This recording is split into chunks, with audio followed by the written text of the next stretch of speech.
In these next two videos, I'm going to introduce you to a range of strategies, both legal and illegal, that different companies use to try and increase their profitability.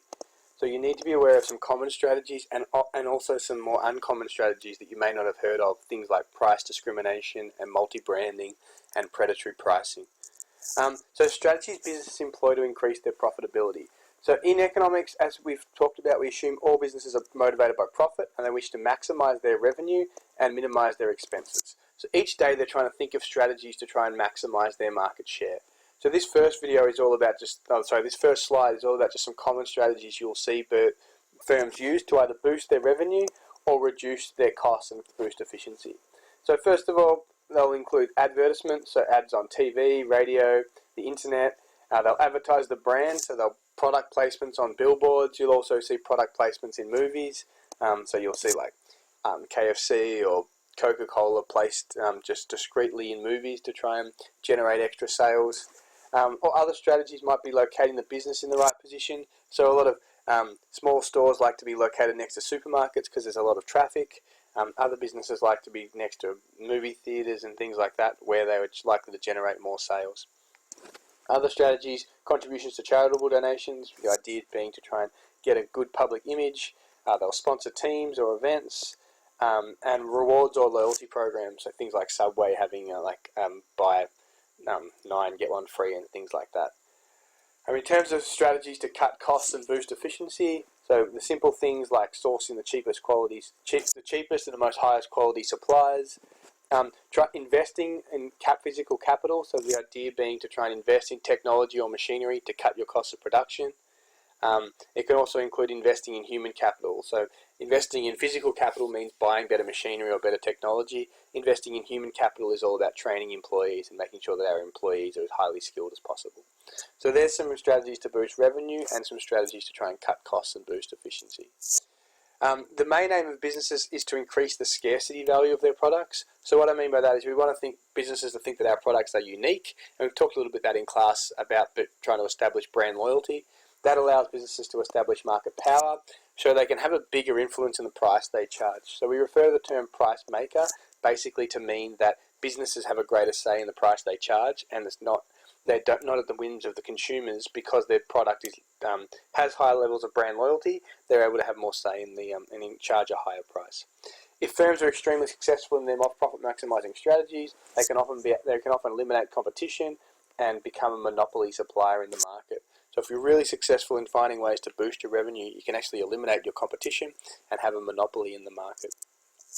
So in terms of strategies to increase profitability, 3 things you will hear is that they try to ensure operational excellence, which is basically about trying to provide a high quality product at an attractive price. So keeping costs under control while also making sure that we're providing a high quality product at a cheap price.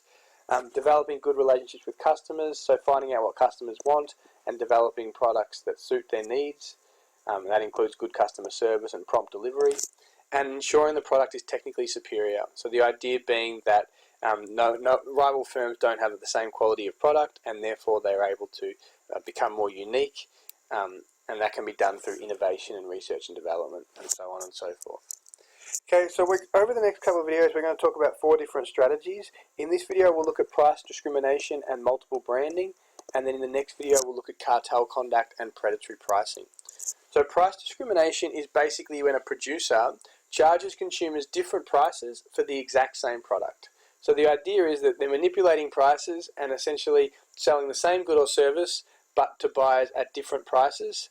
And prices have nothing to do with the service they're providing. So we're not saying they're providing like a better quality car for a better price. We're saying they're providing the exact same service for a different price for different customers. So the idea of price discrimination is to try and work out to maximize their revenue by charging customers basically what they're willing to pay and what they're able to pay. So some people are what we call high value customers, which means that they're able to afford large prices. Others are low value customers and can only afford low prices. So we're trying to tweak prices so that everyone can buy the product at a price that will still generate more revenue. So to use this strategy, firms basically want to know as much as they possibly can about customers. So they kind of want to know what customers are willing to pay more, which customers are willing to pay less, so that they can charge them accordingly.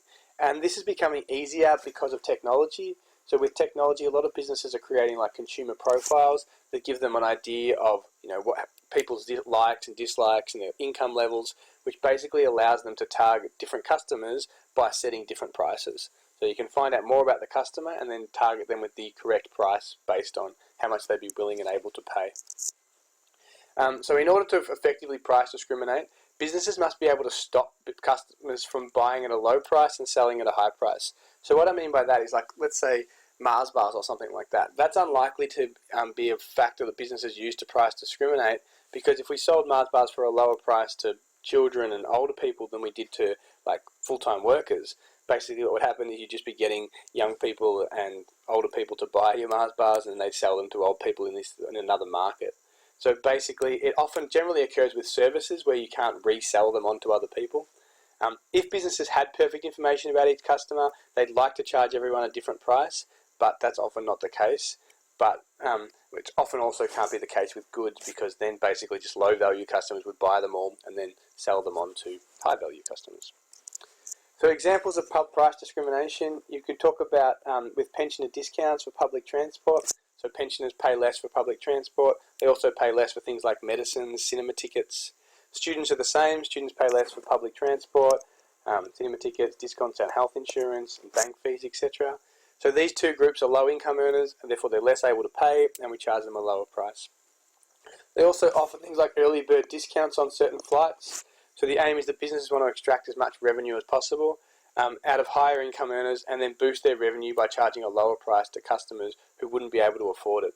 So often, another thing that the airline industry may do is offer really cheap tickets at the end, just before the flight starts, to try and fill all the remaining seats to, again, try and maximise their revenue. Because it doesn't cost them any more in petrol if you have a few more people there. So sometimes they'll offer sales to the last few people for like $50, $100 to try and fill the plane. We'll talk about multi-branding in the next video.